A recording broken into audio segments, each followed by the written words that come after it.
Okay, this is a video about my methodology of analysis, and it feels very weird. People have been asking me for something like this since I started making analysis content. I do recognize that I have a unique style that a lot of people probably haven't been exposed to, but it's just awkward being like, come and hear how my brilliant, genius, smart person brain works, when you're just like a random guy on YouTube making videos about TV shows. So that's weird. The other weird thing is that there's no way around how un-YouTube friendly this video is going to be. This is not like a 5 easy ways to improve your analysis BuzzFeed article. This is going to be very dry, it's going to be very abstract, it's going to be exhausting to listen to. I am packing a ton of information into this, and I'm trying to make these methodology techniques and strategies and rules and ideas as comprehensive and actionable as possible. And because of that, it's not going to be exciting, it's not like fun content, I'm not making this to entertain, I'm making it to be useful, and hopefully it will be. But either way, it's what the people want. So that's what I have to do. Okay, last note, this is not going to be about fiction analysis per se. This is going to be about analysis in general, how I would analyze anything. I mentioned before my background is not in literary analysis, it's in Talmudic law, Jewish law. This, the Brisker method. If my channel was like, I don't know, a science channel or a psychology channel or a philosophy channel or, God forbid, a politics channel, this video would probably look almost exactly the same. Okay, so enough intro, let's start.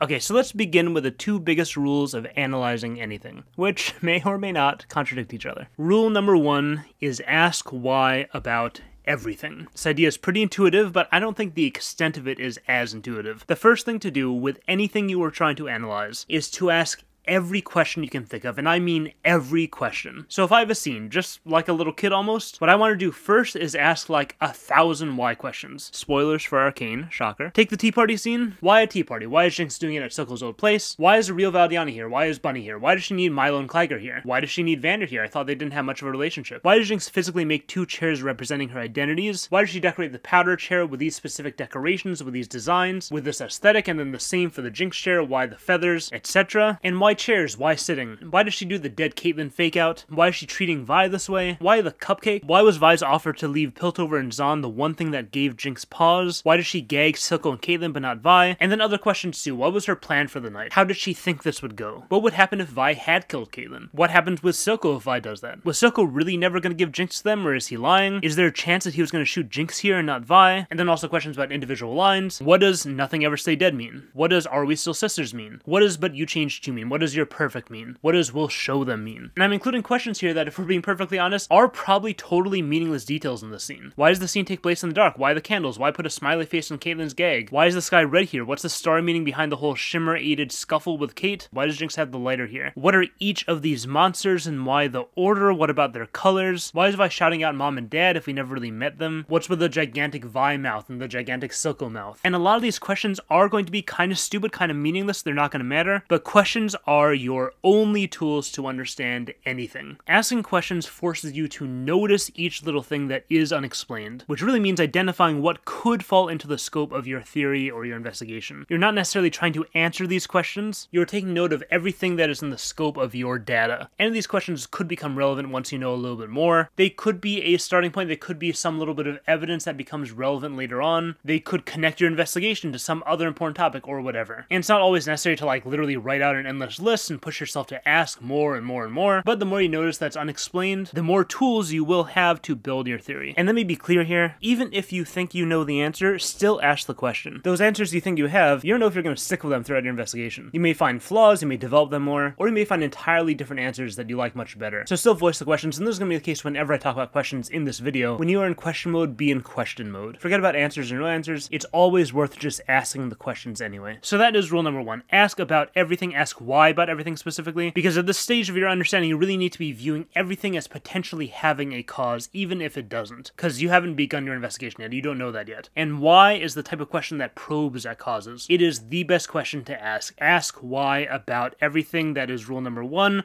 Rule number 2 is stop asking why about anything. It's a bad question. Okay, let me explain. Okay, so the real rule number 2 is this. Ask what, not why. And I see this as, without a doubt, the most important rule of analysis. This rule or tip or whatever you want to call it, this is what changes everything. If you take away one thing from this video to use in how you think about things, it should be this. So before I explain it, it's going to be really helpful to see examples first. So here's an example of this principle in action, or maybe in inaction. I made a short about the animal symbolism in Arcane, and I titled it with a why question. Why is Jinx a monkey? Meaning, why is Jinx associated with monkey imagery in Arcane? And I got this answer in a comment. It's because Jinx was associated with a monkey in Get Jinx the music video. This is true, but this does not further my understanding in any way. How did I ask the question in the short? I didn't ask why is Jinx a monkey, I asked, well, what is a monkey? What are the characteristics of a monkey? Playful, chaotic, wild. Oh, suddenly I see the parallel. Jinx also has these characteristics. Why is Sauron an eye? Response, but he's not an eye in the books. That is true, that does not further my understanding. How did I ask the question in the short? What is an eye? What is seeing? What does it feel like to be watched? What is the connection between this all-seeing eye and the all-seeing eye? That is taking me places. We are on our way before I even get to the question mark. What, as a line of inquiry, more often, not necessarily, but more often, puts you in a knowledge-gathering mental mode. Why can put you in a knowledge-gathering mode, but it's also often just an exclamation of, I'm confused, this thing is confusing, there's something I don't understand here, now what do I do? And that's why you get all these weird, null answers. Because confusion is uncomfortable, something is out of place. Having to exclaim a question is a frustration, it's an itch. And really anything that scratches that itch, that works for me. As long as I stop itching, hey man, that's good enough for me, that's fine. I'm not looking for more understanding, I'm looking for relief from the pain of my confusion. This is why questions tend to be taken as so open-ended that they can easily lead down unproductive roads. They can lead anywhere as long as it stops the itch. But not so with what questions, or at least not so with good what questions. Good what questions will take you someplace before you've even finished saying the question. And by the time you're done answering your whats, you'll find all the whys you possibly could have asked are already answered. The what obliterates the why. The what obliterates the why. Aside from just the inefficiency and ineffectiveness of why questions, there's another crucial benefit of starting analysis in what mode. There's a word you probably hear me using a lot in my videos, which is speculative. And I know it's an odd word to use with analysis because a lot of analysis, a lot of theory is almost by definition pure speculation. We're all just thinking thoughts and making random observations and deductions until something interesting and relevant pops out, right? And yeah, that's true on some level, but there's a really important divide for me when I'm thinking about anything between the point at which building a theory or an idea is making use of just what is. Just the facts, or just abstractions that are so close to the facts, or so self-evident that they themselves can be considered factual, and at what point you start building connections and making deductions or inductions beyond the facts, beyond what just is. AKA the stage where you start making abstractions that can be argued with, that can be seen differently, that can be wrong. What I'm trying to highlight here is that eventually theories will get into speculative territory. That is the nature of theories, but if you can start with steps that are so grounded in just what is that they cannot be wrong, you will end up with better theories. Even though, granted, they are still speculative at the end of the day, all theories are speculative, but it's like in that Indiana Jones scene where he's stepping on the tiles and trying not to fall into the abyss. It is exponentially beneficial how much I can help your theories to start with, instead of just jumping on whatever random tiles that seem interesting to you, to start with 3 tiles you know have completely solid ground beneath them. If your first few steps are not speculative at all, if your first steps are so grounded in what is that they cannot be wrong, you will be on a better track for the next steps. That's what questions are. Giving reasons, answering whys. It's doing your best to identify or invent connections between things, which anyone can do in any number of ways, but answering whats is defining just what you see. And the closer you are to definition, to focusing on information where you cannot be wrong, the closer you will be to finding truth through your theorizing. And by the way, this principle, I did not make it up. The untrained mind, when it sees a phenomenon that it can't observe, immediately goes, why? Why should this be? The trained mind avoids that whole thing. It's true, he wants to find out why, but he knows that way of looking is a dead end. The trained mind just defines, what is going on here? What is going on here? See, the untrained mind just is astounded, no kind of, hey, how does that work? It can't move, it's paralyzed. The trained mind forgets about the astonishment, the whole business, but just think, what is going on? Is there anything here that we can see? Instead of running all around answering whys, he just took the facts and said, what do these facts say? What's the underlying theory? Many times once you define the facts, all the facts fall off. The what obliterates the why. I know whenever people are complimenting my analysis stuff and I'm going, no, seriously, it's not me, all credit to my teachers, and they're like, yeah, he's being modest. That recording is from 1971. I've heard ask what, not why all my life. It is a mantra in my academic community. And I actually just want to go back to that recording for a second. When Teacher 5 is talking about this, he uses an example from Aristotle that's really great at illustrating what I've just been talking about. I don't know what he's quoting from, I don't even know if he's remembering the case correctly. This wasn't like a prepared lecture or anything, it was just a recording of an impromptu discussion with his students. But anyway, the case he's referencing is that Aristotle saw a group of black people who had children who were white, and then those white children grew up and had children who were black. Black, white, and black. Now what was the average guy ask? And just hey, why is that so? Why is that so? All right. Why is that so? Right? That's the advocate. Why should that be so? Aristotle doesn't answer why is that so. What's the real question? What's the intellectualized question? What did the whites have in? What's the white and what's the black? What? What's the white and what's the black? No. What did the white? What part black did the whites have in? Now, what part white is the black? He said, where was the black in the white generation?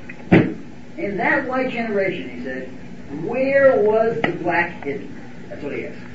Now, of course, he didn't know. He didn't know. We didn't know. They didn't know until Gregor Mendel led it from the genes. And even Gregor Mendel didn't know what a gene was till today. But I want to show you how every one of these, and he was right. You see, Aristotle was right. Why was he right? Because just with his intellect, he was able to know, hey, there has to be something in here that is black. Now, he didn't know what a gene was, but he was intelligent to know, ready to be on the trail of a gene. See? He knew it had to be there somewhere. It was closer than anybody else before. You follow what I mean? Then, when Mendel made those experiments, what else could he say? What? What else could he say? No, I say, hey, why is that so? I mean, arrogant say, oh, that's unbelievable. But what do you do? What do you do? He defines. That's what's happening. Just question. He defines it. There is something. What do we see from this? What do we see? See, the average person is just astonished. He stops with his astonishment. He stops. What how could it be? But what he did was another thing. He said, 1 second. What do we see from this? What do we see? We see that there must be black inside the white. It has to be that way, because as soon as black comes out again, must be black inside the white. The question is, where is it? He changed the question. That little change makes all of the difference.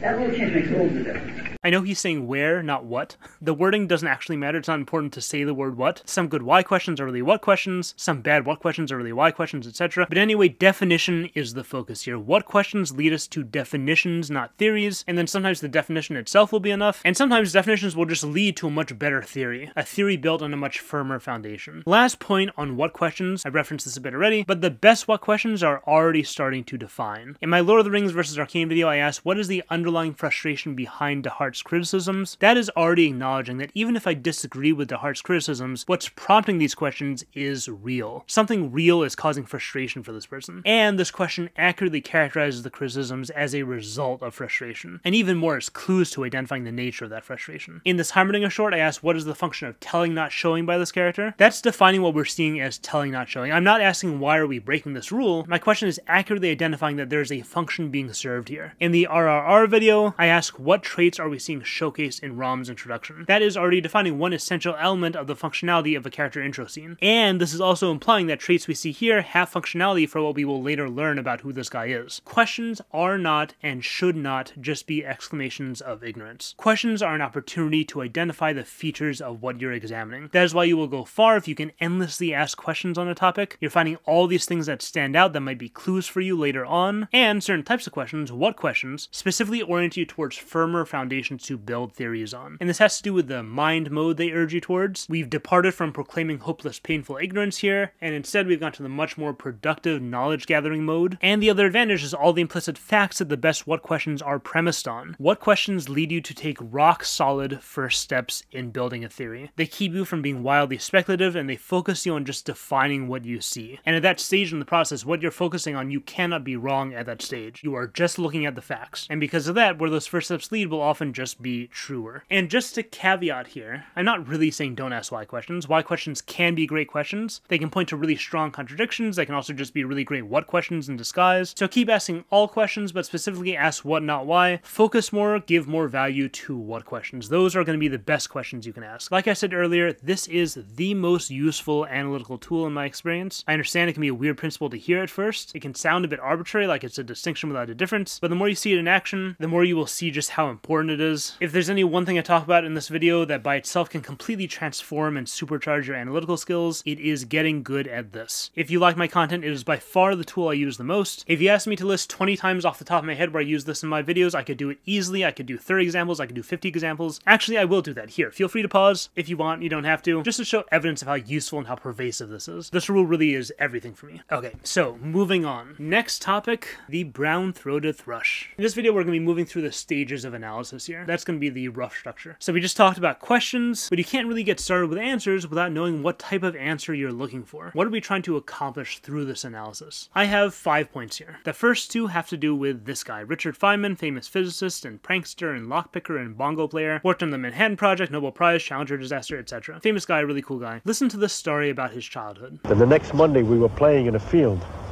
and the kid said to me, "Say, what's that bird? What's the name of it? Do you know the name of that bird?" I says, "I haven't the slightest idea." He said, "Well, it's a brown-throated thrush." He says, "Your father doesn't teach you anything." But my father had already taught me about the names of birds. Once we walked and he says, "That's a brown-throated thrush." He says, "Know what the name of that bird is? A brown-throated thrush." In German, it's called a Flügelflügel. In Chinese, it's called a Qinglongtong. In Japanese, a Tohatahara, and so on. And when you know all the names in every language of that bird, you know nothing, but absolutely nothing about the bird. And then we would go on and talk about the pecking and the feathers. So I had learned already that names don't constitute knowledge.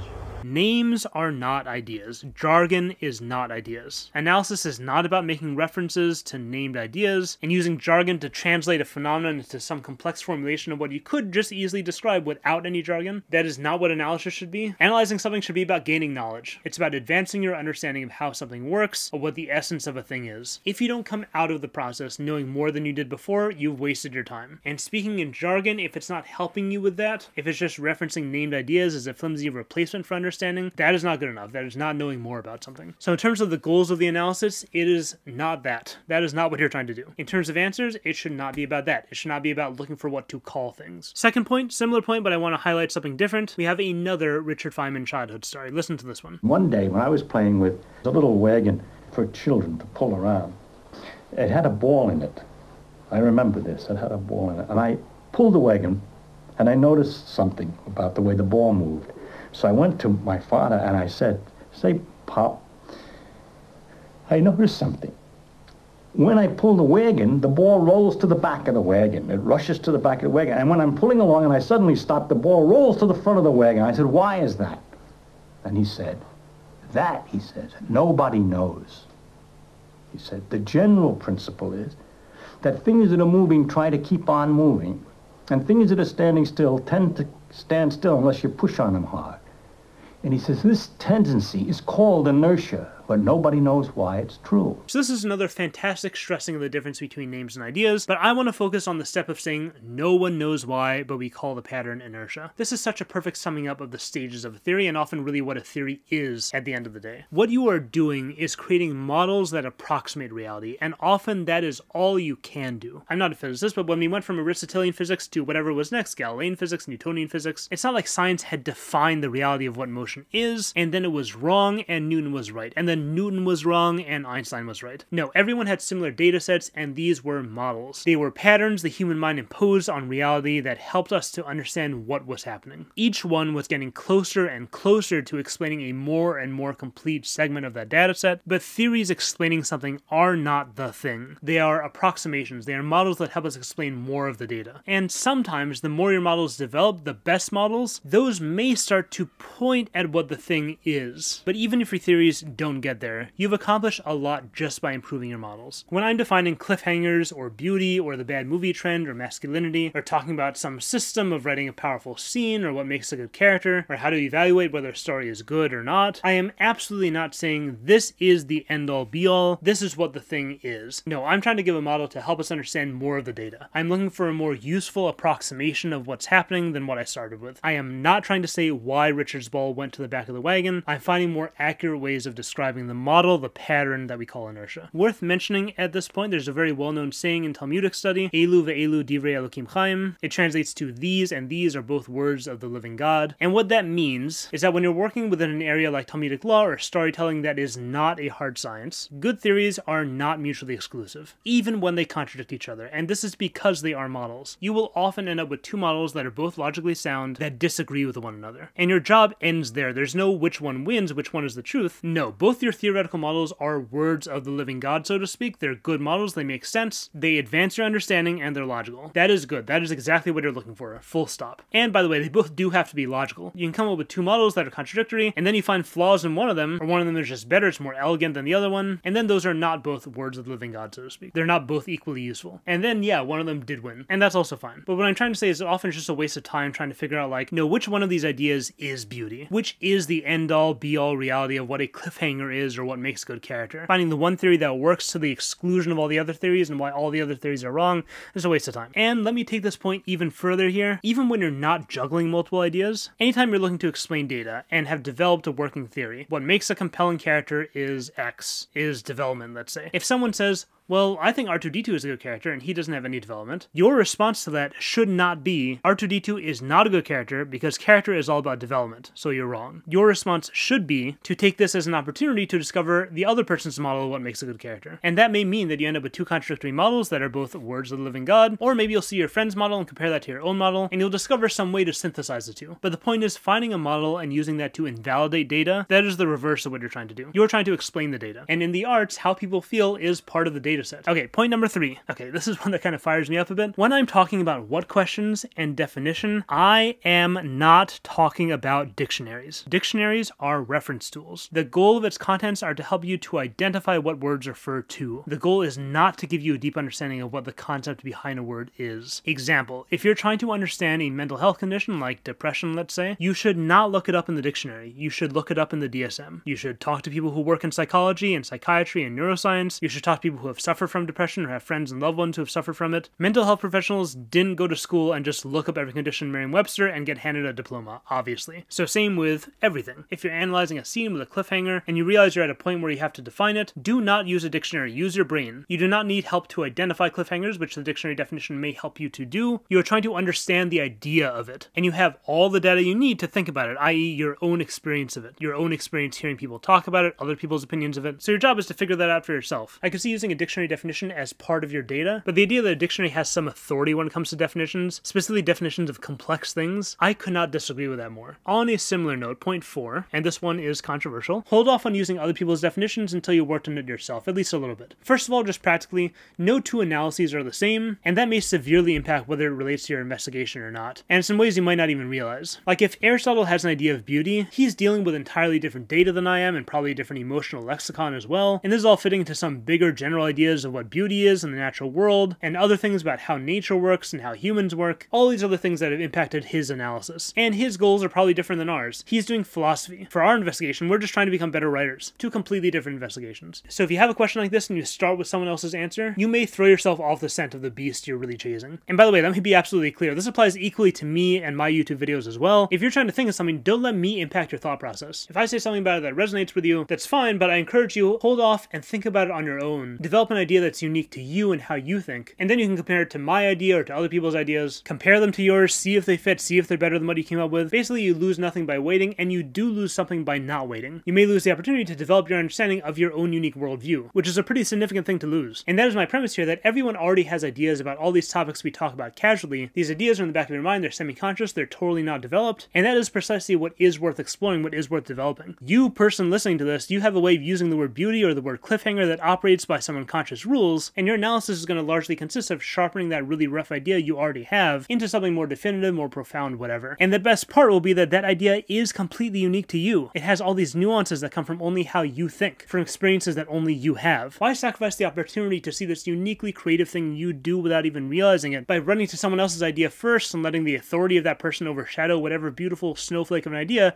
you have in your own beautiful brain? No, sharpen that unique idea only you are capable of producing. I want to hear that. You can always compare to other people's theories and definitions later, but you really only have one chance to discover your ideas undiluted with as little outside influence as possible. It's a special opportunity. Do not waste it. So that is one reason to hold off on using other people's definitions. Second reason, almost as important, maybe even more important, is that a large part of the goal of analysis should be to become better at analysis. If you're running to other people's definitions, it's like asking someone else to do your squats for you at the gym. What are you doing? You should be trying to get better at thinking, more precise, more creative, more logical, more beautiful. Why let someone else have that workout and that pay off. And by the way, I'm not saying like don't read Aristotle or expose yourself to anyone else's definitions or worldviews before you've completely developed everything about your own. I'm saying when you're analyzing something, I'm saying when you've set your sights on a new thing to analyze, you're sitting down to think, at that moment, hold off on other people's definitions, do your thing, and then go compare. Okay, final point, and this is a minute point, but it's been drilled into me because it's a mistake that comes up so often and so easily that I think it's important to mention here. A definition that starts with that which is not a definition. What is a chair? That which you sit on. What is inertia? That which makes things stay in motion. What is a cliffhanger? That which makes you feel suspense as a story ends. If you're thinking about what you're saying, you're using that which so that you don't have to say what the thing actually is. You're skipping right to what it does. So that definition is not really defining it, it's defining its action, or its potentiality.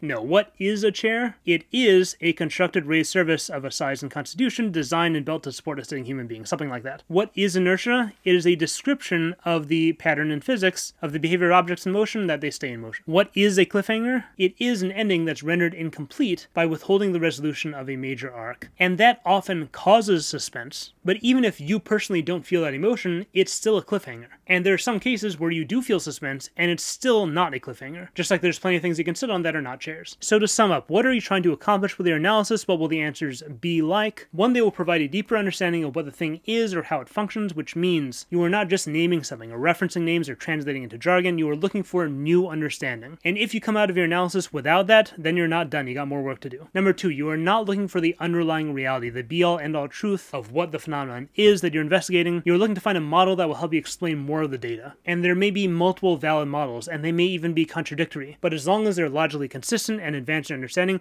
that's exactly where you want to be. Not necessary to go further than that. Number three, do not use dictionary definitions. Number four, hold off on other people's definitions until you've done some work on your own. And both these points are about using that opportunity for deeper understanding, sharpening unique ideas only you have that you can then compare to ideas of other people. And also it's about getting better analysis by making you do the thinking instead of leaving it for someone else to do and letting that person get the practice. And number five, don't fall into the that which trap in your definitions. It sounds like a definition, but you're just describing what it does or what potentiality it has, and you're really avoiding talking about the thing itself. Okay, time for the next stage. Getting stuck is the next stage of analysis. You've asked a bunch of questions. Congratulations. Now it all really doesn't make sense in all these like terrifying and specific ways. Or maybe you did make some headway, still you're going to get stuck. Everyone gets stuck. It's part of the process. So what do you do when you're stuck? Obviously, what do you think I'm going to say? Obviously you ask more questions, but specific questions or specific types of questions. So let me list 6 types of questions I find to be particularly effective at getting you unstuck or getting you deeper into an investigation. Here's the list just as a preview. Number 1, contradictions. Number 2, pivot points. Number 3, incomplete comparisons or incomplete contrasts. Number 4, what's extra? Number 5, what's the address? Number 6, what must you say? So number 1, contradictions. I've talked about this quite a bit, and this is number 1 because it is the most useful thing to find. Let me explain what's going on here because it can be a little counterintuitive. Contradictions, usually, the reason people don't like finding contradictions is that usually they're a sign of error. It's sloppy writing, sloppy reasoning, sloppy argument, rhetoric, deduction, logic. We end up with conflicting components that expose the shoddy development. Contradictions usually end the discussion. It shows there's no ideas behind this. It's all farce. But if there's a reason to assume there's real wisdom behind what you're analyzing, then it's the opposite. Contradiction is a sign of depth. It's a sign that there's more understanding to be gained. It's an X marks the spot. Great ideas will be found right here. Here, a contradiction is a sign of your sloppy thinking, if anything. There's a reason it looks nonsensical to you, and it's your job to figure that out. Think about like a queen sacrifice in chess. Queen, best piece on the board. You do not want to give that piece up for free. If it's a bad player, that's an error, that's sloppy thinking. If it's Magnus, and you think it's a nonsensical move, that's on you. There's something you're not understanding here, and you probably want to think twice before taking that queen. So if a character is acting inconsistently in a bad story, sloppy writing. There's nothing here, next. If a character is acting inconsistently in a great story, and it's a great character, a compelling character, if the writing here does seem intentional, then you better start digging. There is buried treasure where you are standing. And what do I mean by digging? Contradictions force you towards a more complex and nuanced perspective. This is classic teacher number 1. First day of class, this would be the first thing he would teach. He called it subdividing. When I let a rock go, it falls to the ground. When I let my balloon go, it goes up into the sky. Contradiction. So what do? Subdivide. Things that are heavier than air fall, things that are lighter than air rise. From there we get to buoyancy, and we realize it's not two conflicting phenomena, it is a single phenomenon that is more nuanced than our previous understanding. Jinx says, you change too, but Vi is the one who didn't change. Subdivide. We have reality, and we have Jinx reality. In reality, Vi didn't change. But the way Jinx sees the world, Vi won't randomly kill Kate, she is totally changed, this proves it. And that is a more nuanced understanding of the thing that is going on here. Or theory too, Vi hasn't changed in terms of her love for Powder, but she has changed in terms of her love for her sister, who's become someone different than Powder. And here we also end up with a more nuanced picture that shows us that she has changed and she hasn't. It's more complex than we thought. Okay, so question 2, what's the pivot point? I stole this one from my brother, you can thank him. If you're dealing with a sequence that's hard to understand, a sequence of any kind, sequence of events, dialogue sequence, whatever, anything ordered, not always, but sometimes you can identify a point in the sequence when something changes. Before this point, it was like this. It was about this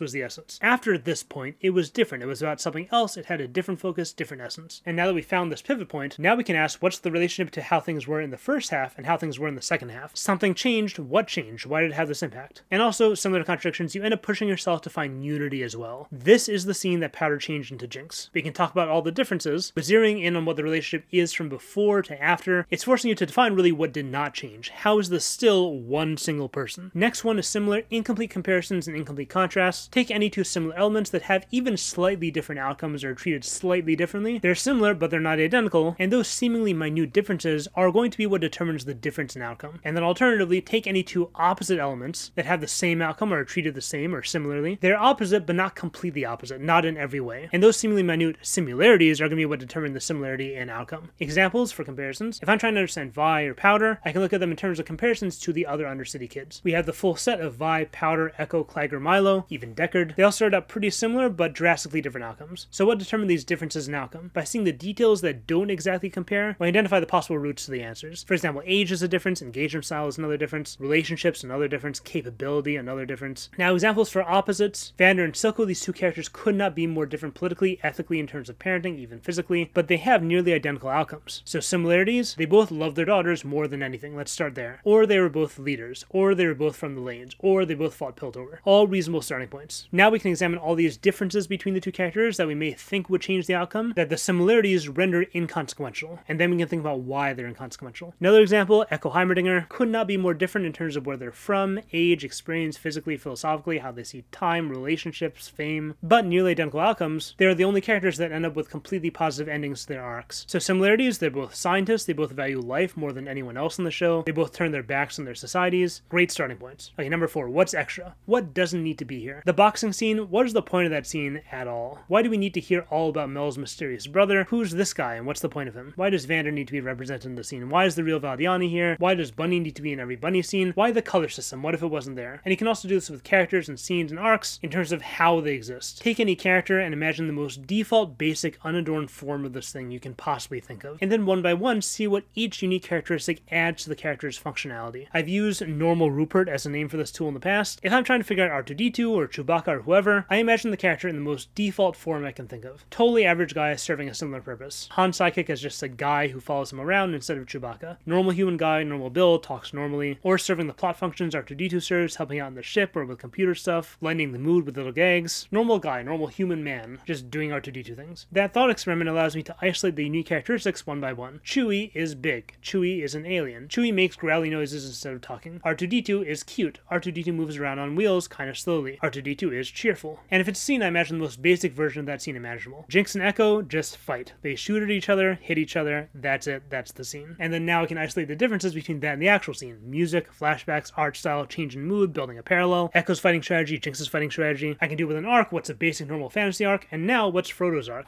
Here are all these unusual factors. So if something is interesting, usually that means that there's a basic default version of it that you can hold next to it to bring into focus everything that makes it interesting and investigate all the possible reasons for those changes. Number 5 is the weird one. What's the address? So this is another useful question to ask, another one that's very common in my academic community. If I have a ton of questions and I feel totally lost, maybe you can't get to the idea yet, but you can ask, what is the address of this idea? Approximately where would I find the answer? Let me give you an example. Jinx, incredibly complex character, lots of moving parts, lots of complicated scenes, relationships, successes, failures. We got the mental health stuff, we got the hallucinations, we got all the wild decisions. Very tough topic to gain deep insight on because it's all just so complex, there's so much of it. But I know everything about this character hinges on identity. I know that's the address of whatever this idea will be. Or in a similar vein, I know this is probably the most important scene. This is the location of the answers I'm looking for. So I can't get the full answer, I am not even close, but finding the address, finding where to look for the answer, that can cut through a lot of the confusion and significantly focus my investigation. Another example, Mel, again, really complex, really odd structure for an arc, lots of unknowns, lots of confusing relationships, a lot left unsaid, but I know this decision is what encapsulates everything. This is what I should focus on, this is the address. Similarly, on a more micro scale, the writers and examinators are telling me gold is very important. Figure out what gold means. So if you can't figure out the answer, at least figure out where you should be looking. Final question, number 6, what must you say? Another major mantra of my academic community. It means you cannot get to the big theory. You cannot answer any of these questions. Maybe you don't even know the address, but based on what you do have, what must you say?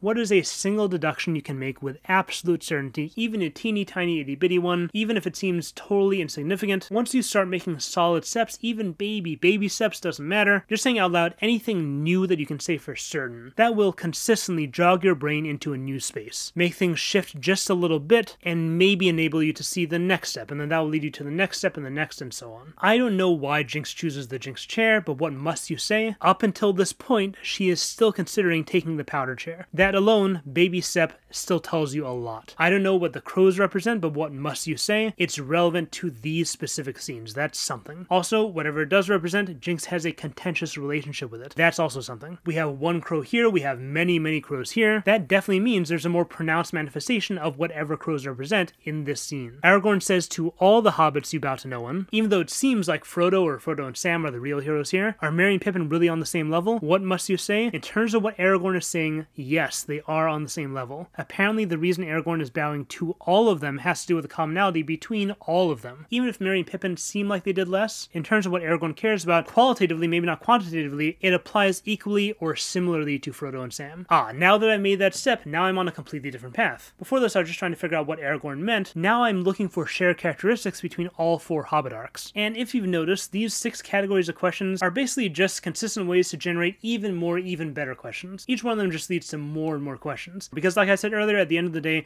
questions are your only tool for understanding anything. So contradictions, pivot points, incomplete comparisons, incomplete contrasts, what is extra, what's the address, what must you say? If you're analyzing something and you are stuck in the mud, these questions will pull you out and hopefully advance you to the next stage of analysis, which is getting stuck again, even worse this time. So this is the next topic. You know the questions, you found all the footholds, you've squeezed every last drop of brain power out of your brain, and you're still stuck. You're just looking at the same questions. Now what do you do? So this next thing I'm going to talk about, this is the hardest one to get better at. You can pretty easily get yourself into the habit of asking different kinds of questions and better questions, but this next technique takes years to learn to do effectively. Doesn't mean you can't try and have good results, but I'm just warning you, I'm not even good at this. This is the one that's really part of a lifelong process. This is called forgetting the facts, and this was Teacher 4's big thing. Let me play you some audio of him being at this exact stage of analysis, and we're going to go slow here because this is a subtle point. We're going to go step by step. So this is him encountering a topic that was a total mess. We were stuck, he was stuck, it was awful, but the way he describes where we're at, it was so bizarre to me. But anyway, that's the problem with the sugya. The problem with the sugya is you can go down every case. You can just look at every case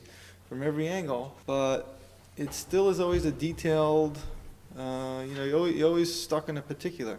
It's very hard to pull back and just ask, a general question about, try to get a general idea. I just feel like you can go through all the cases 100 times, but you're not going to get out of those. You're not going to get out of that. Get like a tunnel vision. He's saying what makes this topic so hard is that we can't stop thinking about the particulars, which is strange. It's like a detective saying, I need to stop thinking about the clues so I can solve the case. Or like a scientist saying, I need to stop thinking about the data so I can come up with a theory explaining the data. So I went ahead and I said that basically. He was saying we needed to disengage from the particulars so we can get to a more general idea. So I asked, isn't focusing on the particulars how we're going to derive that bigger idea? It was like, isn't that how you get to the general idea? The problem is you got to pull your head out of the specifics at one point. So to look at the whole landscape, I mean, Johnny is definitely right. You have to be well versed in all the details. But I don't think you're going to get the big idea through a detail. I don't think you get the idea by squeezing the details harder. Not going to shake out a big concept. Still seem really weird to me. So before I go on with this, let me show you a situation where this comes up in our subject and story analysis. I'm not always using this technique, this tool, but there's one great example in my videos of me encountering this situation explicitly and employing this method explicitly. It was in the Madness video. At the beginning, I had all these leftover questions about Jinx, questions about particular quotes, questions about particular mannerisms, and I could answer these questions. I did answer them. I gave multiple answers, and I still felt just as ignorant. They were good answers, and ultimately they were all unsatisfying. I still felt completely lost. I was hyper-focused on the details, and they were getting me nowhere. Okay, so here's Teacher 4 explaining what to do from here. This is him explaining the forget the facts methodology, and giving his own example of where and how it's effective. And some vocab here, Indian means subject matter. A lot of times, and this is true in all thinking, a lot of times you come to the table with certain preconceived notions. And that's because you're sort of accepting certain basic things as true. And if you're just studying the facts, a lot of times that means you're not reassessing what you think you know. You know what I mean? You're just trying to fit a particular case into what you think you already know. But when you drop everything and you say, you know what, let's start from scratch. Let's rethink the whole thing. You really can only do that if you forget all the facts. And a lot of times that's exactly the right way to go to free yourself from preconceived notions that you didn't realize you were harboring. And, you know, a clear example of this is with Einstein, of course, obviously. There's certain cases in Newtonian physics that didn't work out. I think the orbit of Mercury was like a fraction off, like slightly off. And it turned out when Einstein developed his theory of general theory of relativity, it explained that deviation. In his formulas, it worked out perfectly. But he says, I wasn't thinking about that problem. And on the contrary, if somebody were just working on that problem, they would never get beyond, they would never get to the right solution. Because they're focused on this detail. How can I account for the deviation in Mercury's path?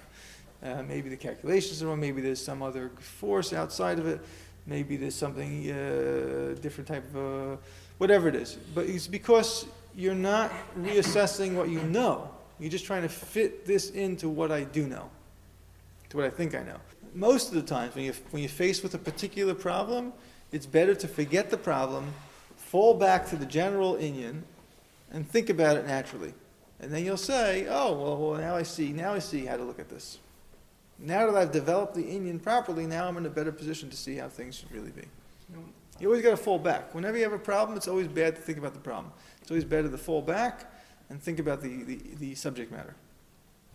And say, well, now I see. I was coming to the subject with the preconceived notion because I never really analyzed the subject on its own terms. Because you have to always find a way of looking at it that these facts matter naturally. That's what I really mean to say. And you got to look at the facts. But if you're treating the facts like arbitrary details, then you're not thinking about it right. You've got to look at the facts and say, in what realm or in what system or in what way of looking at it would these facts naturally be important? In other words, I would use the cases more as barometers of success. You know, like pretend you don't know about the cases and use them as predictive power. It's like when they model the universe. You know. They put in certain assumptions and they sort of play it out. See, well, does this come out like the universe we have? Then, you know, it seems like it's pretty likely that those initial assumptions were true. So he's saying like this, sometimes you can use the tools and the framework to address the particular questions directly, but when you absolutely can't, it's often because your framework does not have those tools. And you cannot use those questions to force a broad shift in your perspective. They are too particularized to point you anywhere useful. So the way to change your framework is to go back to what he's calling the subject matter, the overarching topic your investigation connects to, and work purely on developing your understanding of the subject matter on its own in abstract, not thinking about the questions at all, forgetting you were even investigating any of the particulars. You do your best to come at the topic completely fresh, blank slate. Think about it in a new way, separate yourself from all past biases. We cannot explain the orbit of Mercury. Newtonian physics does not have the tools for this. Einstein, meanwhile, is rethinking the overarching matter in its entirety. Time, space, motion, whatever it is, he comes at it completely fresh, separates all past definitions, past biases, and reaches a novel understanding of what all of this stuff is, and then he comes back and finds that the orbit of Mercury works out naturally in his new framework. In my madness video, I had all these questions about particulars of what Jinx says and does. I wasn't getting anywhere. So what did I do? I took a giant step back and I thought about madness as a whole. I tried to understand it better on its own terms. I totally forgot about Jinx. I was not trying to address those questions at all. I thought about much broader versions of the question, like comparing madness to mental distress. I left Arcane. I looked at other great examples of madness, Gollum, Denethor, Billy Hayes, Hitler. I noticed specific ways of thinking they had, manifestations of madness that didn't seem to relate to Jinx at all, like the Nazi parade grounds at Nuremberg. And what I noticed was this theme coming up over and over again of a delusional second world the mad person conjures up and externalizes, lives in, interacts with. And yes, the whole time I was on the lookout for what would hook me back to the problem at hand. At what point could I flip the switch, remember all the facts again, and relate this back to what I see in Jinx? And when I hit upon externalization, well, Jinx is all about externalization, and so on and so on. So forget the facts. It's weird, and if it sounds aimless, it's not, but it kind of is at first. You forget the facts, you step back, you think about the general subject matter, and what exactly am I supposed to be thinking about about when I'm taking a step back. Teacher 4 would always say, let it roll around in your head, whatever that means, but you're trying to just understand the whole topic more. And it is a really hard balance. You will often fall into the trap of trying to redefine the big general things for the purpose of answering the questions, and that is bad analysis, and that can look and feel the same as doing it right, but it's ultimately contrived. It's not a general theory that gives you a simpler understanding of the data. It's more complex because you're stuffing all the data into this explanation of one thing. That's why it is forget the facts, really think about it freely with zero constraints. And yeah, then sometimes it is too aimless, and that's why it's so difficult. You really need to find a very precise balance here. Listen to the way Teacher 4 puts it. No, I would use the cases more as barometers of success, you know? Like, pretend you don't know about the cases and use them as predictive power. What he said in that last quote is the midpoint where you want to hover as a rough guide. What sort of conceptual setup creates this exact situation naturally? What understanding of madness makes me write Jinx in this way? What understanding of cliffhangers makes me end the story in this way, knowing it won't have the negatives of cliffhanger endings? What is my definition of hero that generates this radically different hero's journey instead of the basic default hero's journey? And this is why I really try to get my videos to end with induced writing rules and tips and advice, because that's what I'm trying to get to. What principles would make me write a character like this, or a scene like this, or an arc like this, or a short film like this, or even a comment like this? So anyway, try this out. You're still going to get stuck. It's not going to work completely, but practice. Notice when other people do it. You'll get better at it. Okay, next part. We've gotten to the actual theorizing. Congratulations. Now, what does a good theory look like? So let's talk about the invisible soccer ball. This is another thing you're all going to have to thank Teacher 4 for. He didn't come up with this, but he introduced it to us. This is from a book called The God Particle. If the universe is the answer, what is the question? By Nobel laureate Leon Lederman. It's a pretty long analogy. I'm going to read the whole thing out loud because I think it's a fantastic metaphor. So settle in and let me tell you a story.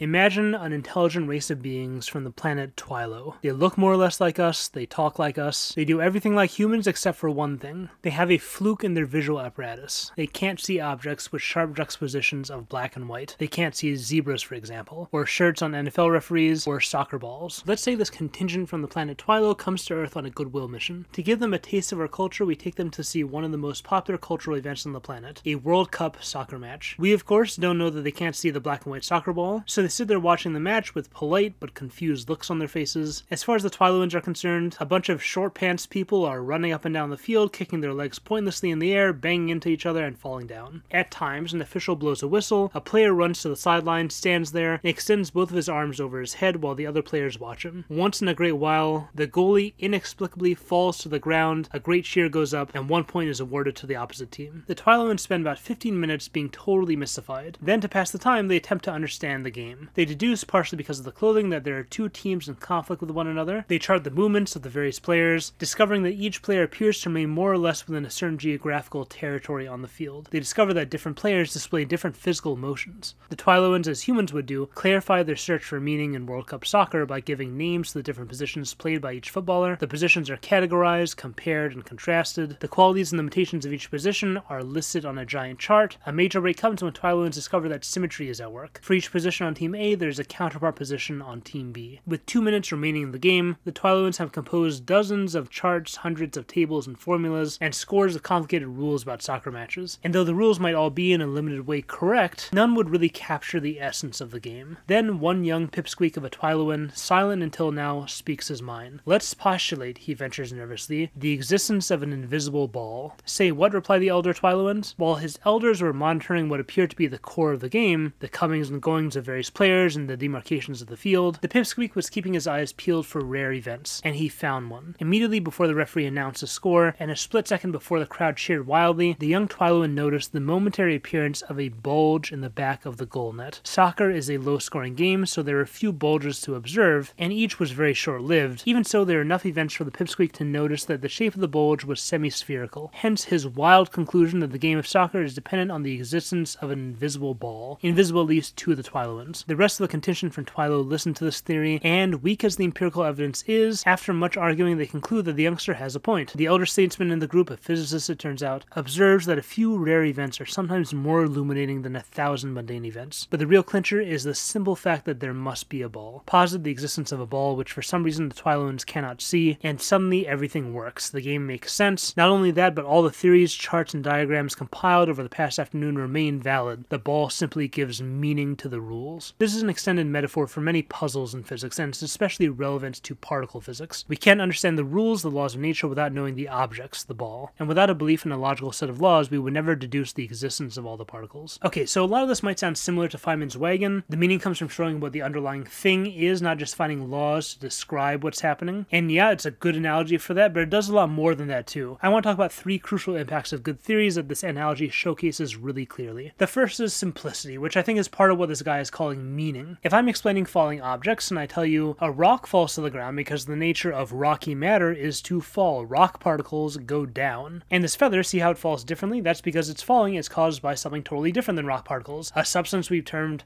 feather particles, and these fall slower. And this bird doesn't fall because bird particles glide on the air. And then you have balloon particles whose nature is to rise upward. And yeah, look mom, I'm doing science. I'm answering all the questions, I'm explaining the reality by theorizing about the underlying substances behind physical phenomena. But no, obviously these are bad theories. If I'm explaining 4 distinct phenomena with 4 distinct causes, no matter how substantial they are, that theory is maintaining the same level of complexity I started with, which is a bad thing. My understanding has not advanced because all analysis aims to get to a simpler, not more simplistic, but simpler, more foundational understanding of the phenomena. I think that's where meaning comes in, because when you find a single idea that expresses itself in all these seemingly different manifestations, but it's really all one cause, you've found a deeper level of reality, which is really the end goal of your investigation. In the example, all the other Twiloans were trying to answer all the questions about what was happening, and they did get answers. They had a whole system and charts and formulas explaining all the movements so well that it may have been 100% accurately predictive. So why wasn't that good enough? Why didn't it give the sense of meaning? Because it wasn't simplifying anything. It didn't penetrate to any deeper, more foundational level of what they were trying to explain. The mess of all these formulas and positionings and whatever, it was all qualitatively as complex as what they started with. But the soccer ball, that is one thing that explains all of it. That's perfect. That's what you should be aiming for. You won't always get there. Sometimes you'll be stuck at some level of complexity, but invisible soccer ball level simplification is exactly the type of theory you should be aiming for. I don't want to call out other types of analyses I've seen on YouTube, and it's not like there's a widespread problem, but it definitely seems like some YouTube analysis aims to make a topic more complicated through their analysis. They're taking something that may be simple and layering on extra levels of complexity, often by tying it to all these kind of unrelated topics, or tying it to these entire systems of ideas, and then using like a metric ton of jargon to make all that sound exponentially even more complicated. Maybe there's a value that I'm missing in this kind of analysis, but I am missing it entirely. It is the opposite of what I'm trying to do, and I think it's just bad analysis. Again, I don't think it's that common, but I have seen analysis content like this, and it's just mystifying to me. But I can speculate on the reason why people fall into this trap, that I think they're associating gaining understanding with confusion, because sometimes the process is difficult and you do get confused, but then they take that feeling and think that's how learning must feel. They apply it almost as an aesthetic to every step of the process. Like you're supposed to go through this frustrating, chaotic, scatterbrained roller coaster ride of an intellectual journey, and that's how you earn your understanding. And then that understanding itself, that also has to be confusing, because otherwise it's not learning. Learning has to feel confusing. And no, it's the opposite. The point is to simplify. And that doesn't mean dumb down the idea so they're easier to understand. No, it's going to be a confusing process sometimes, but confusion is a bad thing. In presenting the idea, we want as little of it as possible, obviously. And the final product may be hard to understand, but essentially it has to be the simplest part of the entire thing. That's the whole point. I just don't get what you're doing otherwise. Okay, second thing. The final theory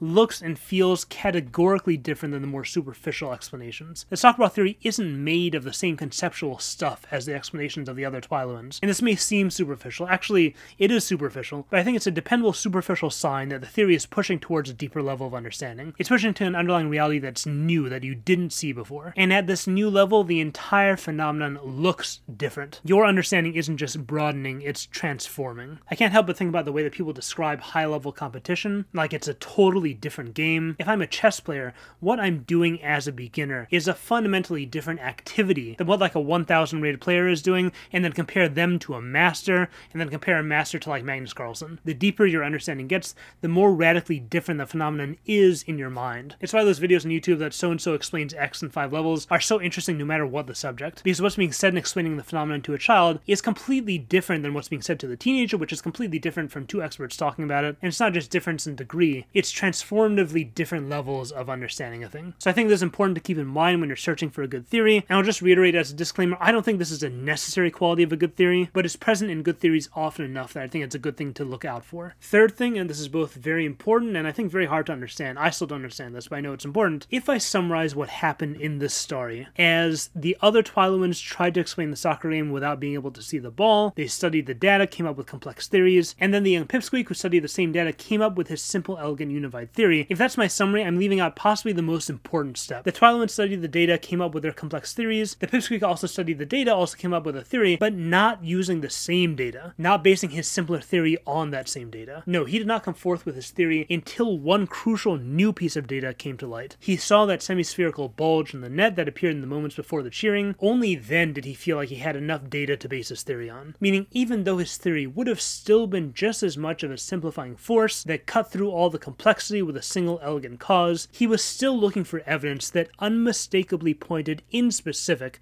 to his exact theory and no other theory. Without that, he still considered his theory to be too speculative. And this aspect also, like the last thing, I don't know how necessary this is. You can absolutely have good theories without this kind of evidence, but great theories often will have it, and something you should absolutely be looking for. I personally am not capable of producing theories like this most of the time, but let me show you an example where I did accomplish this. It was in the Mel video. Mel was this character with all these different parts that seemed really separate. You got her relationship to the city and her relationship to her mother. Fine, not too hard to see some connection there, but in terms of what's extra, you had all the stuff about her brother that seemed like a total non sequitur, totally unrelated to the rest of her plot involvement, and then you had this random thing at the end, her using her magic, saving everyone. What did that have to do with the character? And the painting, was this just a random hobby? What was the point of this? Then you had a relationship to Jace, what was that all about? And then her actual arc about Hextech and technology and politics, lots and lots and lots of parts. So I did come up with a theory that simplified all this, and that was fine, but the part of my theory that involved the painting led me to this red-gold symbolism. When she was being a Medarda like her mom, it was always red. And then in the end, she paints over her painting in gold. And then I noticed her back thing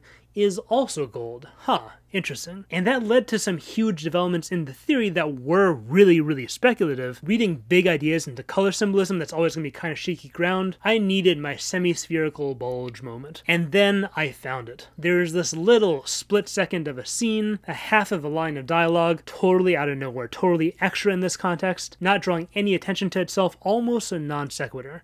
We'll paint the walls in gold, but at the same time confirming everything about my color theory, pointing directly to my exact idea in a way which was so specific that it was a total shock to me. And yeah, not quite as specific as the soccer ball, still pretty specific though. The photos I talked about in the Let Me In video was also this, although with that analysis I noticed it early on and it led to the theory instead of confirming it, but similar function as far as providing super specific evidence. Okay, so this is obviously a very small list of qualities a good theory should have, but these are the three that consciously guide me the most. Simplicity, transformativeness, meaning it's made of different stuff than the more basic theories, and extremely particularized evidence. Moving on. Okay, so we are in the middle of our analysis process. What I want to talk about now is some general analysis do's and don'ts. Let's start with the don'ts. Number one, don't be afraid of overanalysis. Yes, here it is. Let's talk about it. This is a criticism I get at some level almost every video, and I would say about 80% of the time it's from people who just aren't interested in learning anything about whatever subject I'm talking about. And I'm saying this without judgment. There's not a condemnation, but something about the simplicity of the thing without the questions I ask that appeals to them, and the act of analysis ruins that purity. They'd rather have the good feeling of that purity than the good feeling of a deeper understanding, and that makes them deny that any deeper understanding exists. That's what I think is going on most of the time I see the word overanalysis. That really almost any analysis is going to be overanalysis. This thing is simple, I like it simple, I don't want anything more, and I'm going to deny it if you think that there's anything more there. And I, as you can imagine, really don't like that. I'm fine if you want to do that, you do you. I really don't like that. 10% of the time, it's a legitimately great question. It's saying what you're analyzing and how you're looking at it, the questions you're asking. Those are good questions, but isn't the answer just this simpler thing? That's great. I love seeing that comment. That's something that starts a great discussion. If you're not asking that way, you don't want to start a discussion and you're just using it to criticize, if you're using it to stop further discussion, then we have a problem. But as a legitimate critique, I am all for this line of questioning and I frequently engage in it myself. Like I said before, complexity is a bad thing. So overanalysis meaning that the analysis is producing something that is more complex than I think it should be because of this other thing. That's exactly the kind of question you need to be asking. This last category is the critique of you're treating things as intentional that I don't think are intentional. Did the writers really intend this little thing you're basing your whole theory on? It's too small of a detail. It can't have been intentional. So it should come as no surprise to you, if you've seen my content, that while I think that this is an excellent criticism in terms of the discussion it prompts, my actual position on this practically is to treat everything as intentional, even though I know that it's not intentional. You can probably tell that I do this consciously. Even Alex Yee in the AMA sounded like he understood that I do this and he understood why I do it also. It has to do with understanding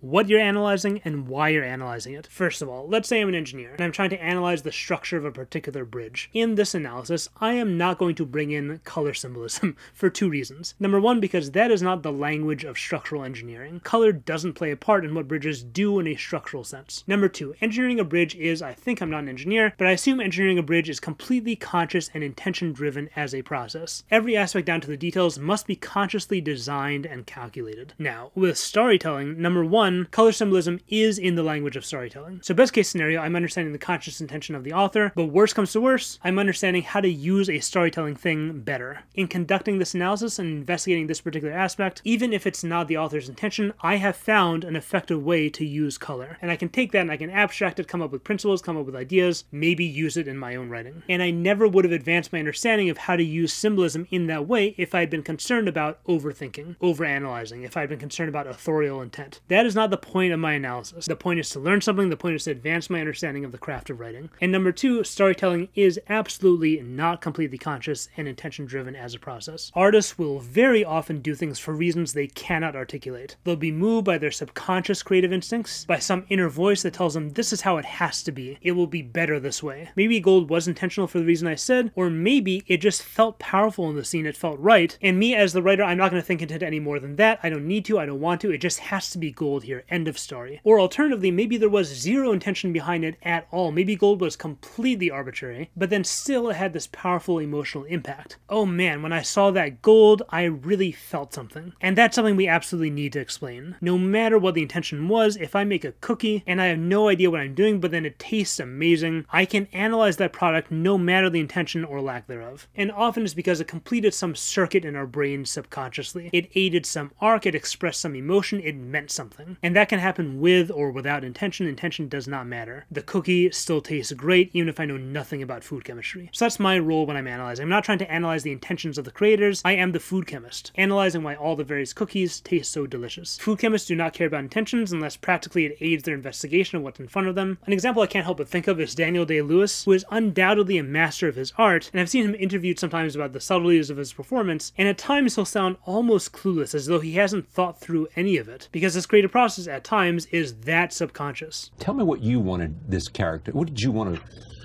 from within you, what you wanted to show about Bill? You know what, I really wouldn't know how to answer that. There was no conscious intention, I don't think. Certainly, like, I remember feeling as I approached him a great sense of, I don't know. There was something I found, I don't know. I'm kind of reinventing the truth because I honestly can't remember. You can't so go back. often those, because you're making so many decisions every day, but most of them, if things are going well, in Martin's case, they're for the most part conscious decisions, and if things are going well for me, for the most part, they take place at some other level. So you have no sense of control for the most part of those decisions that are being made nonetheless. And just because there's no specific intention behind the nuances doesn't mean that other actors can't learn from those nuances. Of course not. That is nonsensical. Obviously, there are tons of these subconsciously generated aspects of Lewis's performance that make it effective in all these complex ways, and by studying those aspects as if they were intentional, we can apply those ideas intentionally even if he doesn't, and it will make our art more effective as well. Next, don't. This is a two-parter. First part is straightforward based on what we talked about. Don't worry about contradicting your own past theories. Remember, these are models to help you explore the phenomenon, and you don't want to set up roadblocks instead of any potential roads that might lead you to where you want to go, which is, as I keep saying, advancing your understanding. The most harmful form of the stakes in terms of that goal is when I see, usually in my comment section, someone rejecting a new idea because they're afraid they have to give up their old idea, which is an idea that they really like. Both ideas, even if they're contradictory, are quote-unquote words of the living God, as we talked about earlier. Both of them can be good models. One of them doesn't need to win. So that's the conceptual stubbornness I see at play here. But there's an emotional component to the stubbornness as well, which has its own accompanying don't. Let me play some audio from one of my other teachers. This is actually that other mathematician I mentioned in the beauty video, the one who led me to that Steven Weinberg quote. There's a certain conquest involved in learning. It's like there are problems, and the problems are coming at you, and you have to, they're bothersome, the problems. You know, there's a certain frustration, you want to work it out, and finally you get the idea, and there's a certain personal involvement in the thing. Okay, there's a certain, I got it, I worked it out. There's a certain, can't help but feeling happy or proud. Proud, I'd say is a better word, when you work out an idea. There's a certain type of caters, the whole experience caters to certain emotions. It's too mixed in with your own with the self. And the appreciation is partially appreciation of your own intelligence or your own ability to work it out. Don't let your judgment of an idea be clouded by the excitement or pride or ego pleasure in discovering it. This I see so often in myself, but also in my comment section, especially aggressive comments. People often have this unhealthy attachment to the first answer they encounter to some question. It's almost a front to this idea that's my idea. Either because I came up with it, are you saying my idea I came up with is bad, is flawed, there's something wrong with it, there's something wrong with me, that my hard work was for nothing because there's this better idea out there? Or even if I didn't come up with it, even if it was someone else's idea, I worked hard to understand this. And I had this difficult, painful ignorance that this saved me from. Either way, this has become an idea that means a lot to me. And that's good. It's good for ideas to mean something to you. But there are hundreds of ways to answer any given question, thousands and thousands of ways, and you need to make room for those ideas too, regardless of whether or not you already have a favorite idea, and especially if that favoritism isn't connected to the substance of the idea, but just to your own ego investment in coming to it. Okay, next, another two-parter. Don't agree with anything you hear, and don't disagree with anything you hear. This is not like actual advice, this is a thought exercise, but it's also good for making your thinking more nuanced as well. Anytime you hear something, even if it's pretty close to what you yourself would say, find some part of it you disagree with and define why you would disagree with that one part. And then, anytime you hear something that you absolutely do disagree with, try to figure out where common ground is, and then define the exact point where you diverge. And it may be pretty far back conceptually, but it will help you come to a more nuanced understanding of what this person is saying. It will help you define any merits about their position that you missed because of what was the loudest part, the part you disagree with, and it'll help you understand your own position a lot better too. Next, on a similar note, and this will lead us into our analysis do's, another two-parter here. Don't let your ego get in the way of understanding dissenting opinions. If someone says something in a hurtful way, that's not an excuse for you not to think about what they said. And something that changes the way that you see a lot of these comments is what's happening here is that people get excited about ideas. They get passionate, they get frustrated, they get confused, and that's painful. And that's usually what's behind the aggression you're seeing. It's not you, it's how they feel about the idea. So don't take aggression personally, and yes, do make an effort to understand dissenting opinions. Try to figure out where the person is coming from. This is a super valuable opportunity. You have a person who's letting you know that they see things very differently from you. This is someone who you can almost definitely learn something from. And while the aggression and frustration can absolutely obscure the valuable perspective they're trying to share, just as often as it obscures it, the way they express themselves is just as often clues to understanding them. You can watch my Lord of the Rings vs. Arcane video to see the set of do's and don'ts in action. And yes, granted, sometimes there is absolutely nothing to learn from these people. Sometimes they're just being aggressive with no substance, but at least stop and think. At least take some time to figure out if there is anything there. Okay, next. Do tackle really, really hard questions. Questions that may feel impossible to answer. If you're stuck in analyzing a tragedy, and at its most basic level you realize that you just don't understand what makes tragedy compelling, and you're looking at that question, and that seems like a gigantic question, it's monumental, how are you ever supposed to answer that? That is good. Go for it. Go try your best to figure that out. Think about it, see what you can come up with. Discuss it, see what other people are saying, try to learn more about it. However you need to do it, get yourself to that level of understanding that you need to be at to continue your analysis and advance your understanding. Remember, that is your goal. You don't need to solve tragedy, you don't need the answers. You're looking for a better model of understanding. So try to define the undefinable. Try to push for new theories about what makes characters good, what makes writing good, what conflict is, what beauty is. If you try, if you make the effort, you will find better models. Not the truth, but better models. And then down the road, you'll encounter questions on those and you'll reinvent your understanding again and come up with something even better. This goal of advancing your understanding, this is a long-term goal. You're not trying to answer this question because you care so much about just this question. You're in a lifelong pursuit of greater understanding, and this particular experience is just another step up that mountain. Next, do separate points. Probably the most mundane sounding bit of advice in this entire video, but so important. Teacher number 2 was the one who nailed this into my brain. Some background, the most famous commentary in Talmudic study is this little guy over here called Rashi. He gives all the background you need to know to read the main body of the text, which is here. And the crazy thing is that this guy is super concise. It is absolutely insane how concise this guy is. And for 3 years straight in Teacher 2's class, basically every day, it was how many points is Rashi making? This guy would say like 10 words, and sometimes he'd be making 3 entirely separate points in 10 words because he is that concise. And Teacher 2 would grill us on separating these points precisely, because if you cannot identify how many different things you're trying to think about, you will probably misunderstand them.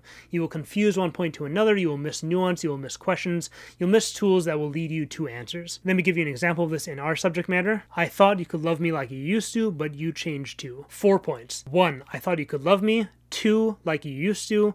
3, but you changed. 4, to, meaning 1. She thought Vi could love her. That's something that's on its own we can talk about. We can talk about the why, we can talk about the how. 2. She thought Vi used to love her in a specific way.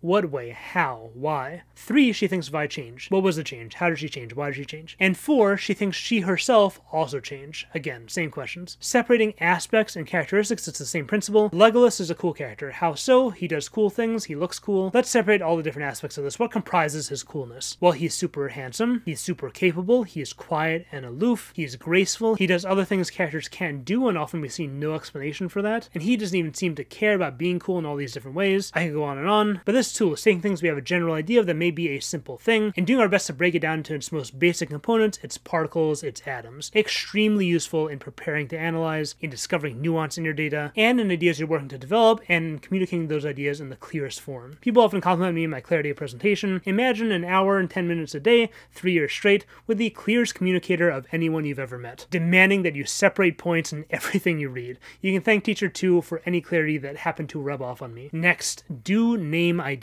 Moving right along, this is the Teacher 3 habit. This one I'm sure you've noticed I do all over my videos, and it may strike you as strange considering I had a whole section in this video about how names aren't ideas, inertia and all that. And yes, that is true. But once you do have ideas, name them. Instead of just leaving ideas as an abstract definition, a complicated jumble of thoughts in your brain, shortcut all that by giving it a name, so that you can refer to it easily so that it becomes a distinct entity in your mind. And yeah, personally, I really don't like academic jargon, mostly because of how people use it as a sleight of hand to make ideas sound fancier and more complicated, or as a substitute for ideas, like I mentioned earlier. So don't take your own jargon and do that with it, that is bad, but do make your own lexicon of your own ideas. Only use it in ways that makes things simpler for you and more palatable for you, and this also helps you to more efficiently start building a bunch of separate ideas into a whole system of ideas, a system of how you personally think, and that's something which is very useful to have. Next, do compare everything to everything else. When you find a new character you like, compare that to other favorite characters of yours. See if you can find a pattern. Compare that character to a version of the archetype you don't like. See if you can figure out why, and do more comparisons. If they're a hero, compare them to a villain. If they're a side character, compare them to a main character. Compare plots you like, plots you hate. Questions, as I keep saying, are your only tool for understanding anything, and compare contrasting is like the 7-Eleven of questions. It is the most easily accessible source of good, fruitful questions that you can always turn to 24/7 at any moment of the day. Okay, next do advice is from this guy, Sadigon, a famous scholar who lived in the 900s. Do be 100% confident in your own ideas 100% of the time until you are proven wrong, and then be 100% willing to retract everything and 100% willing to admit you were wrong. The smarter you get, hopefully if you're on the right track, the more humble you will also get. You'll start seeing that there's a lot of smart people out there, and meanwhile your ideas are kind of dopey at times. You can be pretty sloppy, you can be pretty incoherent, there's so much you don't understand, there's a natural imposter syndrome feeling you get, but you cannot let that feeling impact your actual analysis. Humility is important, but finding new ideas is far more important. You cannot let a single great idea slip through your fingers simply because you were too timid to explore some notion you have, some direction or some question. If you're stuck saying, oh, I had this idea, but it's probably nothing, I thought of this question, but it's probably a bad question, I had this theory I'm kind of shaky about and no one is really saying anything like it. No, suck it up and plunge full steam ahead like you are the smartest person in the world, and all your little notions are going to lead to big ideas, and every theory you have is worth developing because it's going to be so cool. And then once you're finished with your analysis, if someone has a good criticism of it, if you're wrong or if it just ends up being not great and full of holes and lackluster,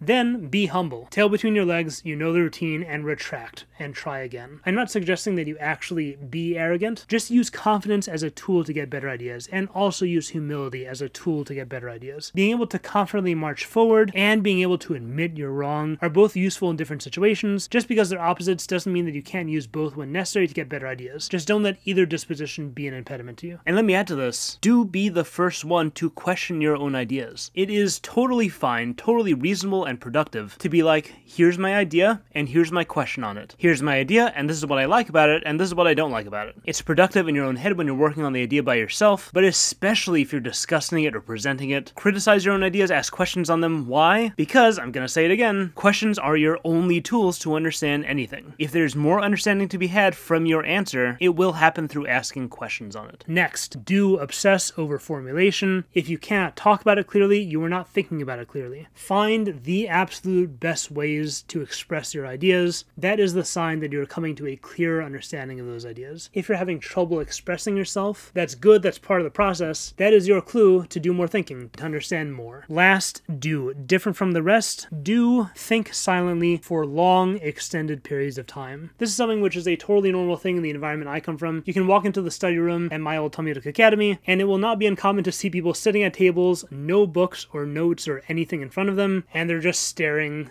and thinking for like an hour or sometimes more. Staring at the ceiling, sometimes they're sitting and just spinning a pen or muttering to themselves or pacing back and forth. You'll see two people sitting across from each other, two study partners, apparently studying together, working on the same problem, and they're not talking at all, just thinking for like an hour. But I understand in the outside world, it's not a normal thing, it's not really socially acceptable, but it should be. And I heavily recommend it to you. Spend long periods of time just thinking. Not on your phone, not reading, not typing notes, not discussing things with your friend, just thinking, and that's it. And it doesn't need to be like a sensory deprivation thing or anything crazy like that. Pace around, talk out your thoughts to yourself or write them out, whatever helps, but just think. Take time to think, and that's it. It is invaluable to get into the habit of just doing that. Okay. Final section of the video. We've gone through all these techniques you can use, but there's obviously way more to it than that. I'm just scratching the surface here. I'm doing my best. And again, I'm just a random guy on YouTube. I'm a nobody. This is very much like writing advice. You can go to your favorite author in the world, have them tell you all about their processes. You can listen to all the Brandon Sanderson lectures on YouTube, and you still won't be able to write books like Brandon Sanderson. So the real question is, what's the best way to improve on your own? How do you get better at analysis on your own? And I'm saying besides practice. Obviously, just like writing, the best way is to practice, get in the hours, get in the feedback, 40 hours, blah, blah, blah. But is there more you can do? Yes, there is more. I'm calling this the Sammy method, even though he and I came up with it together. To compare this to Arcane, Sammy is my victor. Talmudic academia functions in pairs. You have a study partner, or you have more than one, and it can be different study partners for different subjects and at different times throughout the scholarly part of your life. But most often, people will end up finding like their OTP study buddy who you just work so well with. And for me, it's this guy, Sammy. We've studied Talmud together for like 14 years, and we still study together like 4 times a week. He's not into analyzing stories like I am. He's not a content creator or anything like that. He's a dentist. But anyway, so we were in Teacher 4's class for 3.5 years, and the way Teacher 4 ran his class would be to prepare all the data beforehand, but not theorize until class time. And then we, his students, we'd get to see him come up with his theories on the spot. He would talk through his entire process. He'd ask questions. He'd talk it through with us. He would hear our theories. He would talk about what he liked, what he didn't like about them. We would watch him move on his own around different parts of the data set, and he'd propose rough ideas, and we'd see him tweak them, expand them, question them, perfect them, until they became the brilliant, beautiful theories that we were there to hear. It was a great way to teach. And the way Sammy and I took advantage of that class structure was to review his class like almost by the minute. We would break it up into the tiniest steps we could, lay it all out, and our goal was to find 3 things. How exactly, precisely, does each step lead to the next? What would we have thought to do at that stage, or what did we do when we were at that stage? And why did he do what he did instead? If he fixated on a random data point we didn't see as very important, what did he see in that, and what were we missing? And why did we miss it? If he asked a question that was different from what we asked, a different question entirely, like a question we missed, or just a different formulation of a question we have, again, why did he do it his way? What was our instinct? Why did his way lead to more and ours lead to a dead end? What was his first step in answering the question? Why did he see that as the first step? Did we see it also as the first step? Why not? And then how did it lead to the next step? Would we have gotten to the next step? Why not? Why was he able to get there? What did he see in it? What didn't we see? Why not? Etc. Obviously, there are a lot of creative leaps in theorizing. You cannot connect each step precisely, which is what we were trying to do. You cannot do that. But our goal was to get as close as we possibly could get. And yes, this was as obsessive as it sounds. We knew that. It was overanalyzing. We knew that too. We were very realistic about what we were doing here. A lot of it led nowhere, and we expected that going in. But that said, it was far and away the best tool we had, and it was incredibly effective for us. We did it for about 2 years, 2.5 years in Teacher 4's class. His style was perfect for it, as I described, and his ideas had the right kind of brilliance, I would say, for that type of process, and doesn't work for every type of idea. After this, we moved up to Teacher 5's class, and we couldn't do this because his ideas were just a level beyond, and that was that. You just can't always do this method. But yeah, that's what we did. Analyze, analysis, kind of obvious when you say it out loud. I definitely recommend trying this where you're able to do it, to whatever degree you're able to. Find ideas you like, see how the people got there, try to define the steps, and try to figure out what you did differently at each step. It is often incredibly speculative. You often don't get answers, but in the long term, very, very fruitful process. Okay, that is it. Did you find this this video helpful, let me know. I can definitely relate to wanting methodology content. My friends and I used to beg our teachers to do methodology lectures or discussions, or to just give us advice about it. And part of the reason why people don't talk about it is because it's very difficult to talk about. It is hard to isolate patterns of your own thought when thinking itself isn't something you focus on when thinking. It is incredibly difficult. And I think it falls into the trap I mentioned in one part of the video, but certain topics people want to be mysterious. They don't believe you should think about them, that you should try to understand them. Like when I made that beauty video, anytime you try to analyze beauty, you always get people saying, no, beauty cannot be defined by definition. Everyone has tried and failed, you can't do it. And they might be saying that because beauty is this difficult topic in terms of the variety of how it manifests and how equivocally we use the term. But more often it's because people see beauty as this pure thing, and they don't want to sully that purity with icky, yucky, mundane thinking. And it's the same with thinking itself. People are very comfortable with the idea that thinking and coming up with big ideas, profound ideas, uncovering fundamental truths is this magical, mysterious process, because the ideas feel cool in that way, and they want the mechanism that generates those ideas to feel cool in the same way. But that's just not the reality. If you want to get better at thinking, it's just like anything else. You study it, you practice it, and you learn how it works. Sports fans are the ones who love the idea of natural talent, but actual athletes will often tell you, yeah, there is some talent, but it's often more about hard work and experience and understanding specific things. That may be more boring and may take the magic out of it, but it's true. I want to end this by saying, I don't know if people are sick of hearing this from me, especially my patrons. Endless thanks to my teachers, and that's also part of what made me really apprehensive about making a video like this. I don't think I'm like this big smart guy just because I make videos on YouTube, and it does make me uncomfortable that people want to know how this brain of mine works, how it functions, how it comes up with all these brilliant, intricate, wise, deep whatever. That's not me. I don't see myself that way. If you've watched my videos, if you've seen me discussing things in comments, you know that. I am always finding problems with my own ideas. I'm often agreeing to other people's critiques and trying my best to rethink things and shore up the weaker parts of my analyses, because I am pretty sloppy and my ideas have a lot of holes. They're often inelegant and don't really get to the depth I'm hoping for, or they're super speculative or not fully developed, or they're formulated more for an impressive impact than for strict accuracy. There's a lot of problems. That is fact. That is not arguable. So it's weird making something like this. But that's partly why I wanted to stress and to prove that so much of the stuff people compliment me on in my videos isn't like me being this amazing thinker because I'm amazing. I'm a beneficiary of a fantastic education and a fantastic tradition of education. I really did want to play for you stuff like Teacher 5 outlining literally the most important methodology rule I know of, ask what not why, in a recording from 50 years ago, and to play for you the moment Teacher 4 actually taught me, sitting in his class in 2010, the forget the facts idea. And also, if you happen to notice, the background footage was from all these places that had to do with my academic tradition. There's a little walkthrough Talmudic history, 1800-ish years of it, because my teachers didn't come up with the stuff either. Although, to be fair, Teacher 5 came up with quite a lot of it, but he was a beneficiary of the Brisker Derech, which originated here more or less, close to here, in an area known as Brest in Belarus, then known to Jews as Brisk in Lithuania in the 1800s. Welcome to Brisk, sort of. And Rav Chaim of Brisk was taught by his father, who is the head teacher of this place, who learned under a student of this guy we call the Genius of Vilna, who lived here in Vilnius, Lithuania in the 1700s. That commentary I mentioned Teacher 3 grilling us on with that separation of points thing, he lived right here in this French town, Troyes, about 900 years ago. And then further back we get here to Fallujah, one of the two places in Iraq where the Talmud was written between the 3rd and 6th centuries. I am a very lucky person to be exposed to this 2,000-year-old culture of exactly this kind of analysis in one form or another, and I'm so grateful that it's something that I can share with you, because I love this kind of analysis more than any of you. I can say that confidently. I live for this. It's brought a kind of light to my life that nothing else will ever approximate in any form, and I'm happy when I can do my part in lighting up little parts of your lives in the same way. But anyway, this video was in response to hitting 200,000 subscribers. I cannot believe all the support you guys have given me. It is just unreal to me. I uploaded my first Arcane video November 2nd, 2021, so it's been almost exactly a year and a half, a few days short, for getting 200,000 subscribers.